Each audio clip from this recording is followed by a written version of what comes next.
wafdi ballaaran oo hogaaminaya wasiirka wasaaradda horumarinta biyaha Somaliland oo weheliyaan xildhibaano ka tirsan golayaasha wakiilada iyo guurtada ee sidoo kale gudoomiye ku-xigeenka hay'adda aafooyinka iyo kaydka raashinka Somaliland ayaa soo gaadhay magaalada Laascaanood waxaana soo dhaweynta wafdigan ka qayb qaadanayay maamulka heer gobol kan degmada iyagoona wafdiga lagaga hortagay degmada iyo goor oo hilaadii 50 kilomitir dhanka waqooyi kaga beegan magaalada Laascaanood ee xarunta gobolka Sool maanta waxa halkan aan ku soo dhaweynayna u taaganahay wasiirka wasaaradda horumarinta biyaha مدني سليمان يوسف علي كوري هرجسان كسر كعتني صوت كيقول روحوا ها مقالة وحبا حق أبنية حق هرمركا وحياة بدلنا عن الأول يعني وحي دبي كتير تقبلك وحي أنت كبدلنا وحياة حفيزيان وإسكا ورئيسان دورنا مهمة دول أنت سياحة هرمرنتا ينبت قليلا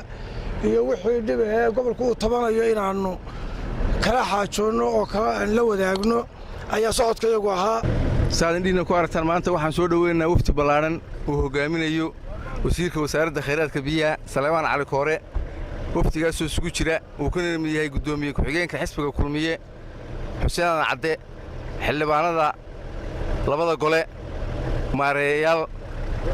iyo xubno badan oo odayaal dhaqameed ah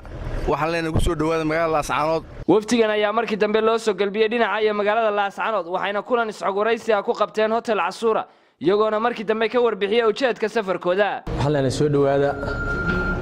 gobolku waa nabadgelyo 24 saac la soo dhaafay midna wasiir ilaahay dhibaataha naga hayo waa rubiyaha qaybtii kamid ah gobolka qaybina wali waa abaar kulli waa isu wareysan doonaa waxa weeyaan shaqaqadii gobolka ka dhacday geerida maalintii dhaweyto wixii itaalka ayaga aanu ka qaban karanay iyo wixii hawlaha midna eegmay ahayd iyo halka amuuruhu marayaan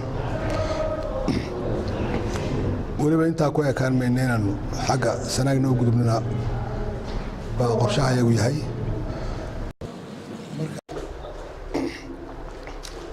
waxaan ka rajaynaynaa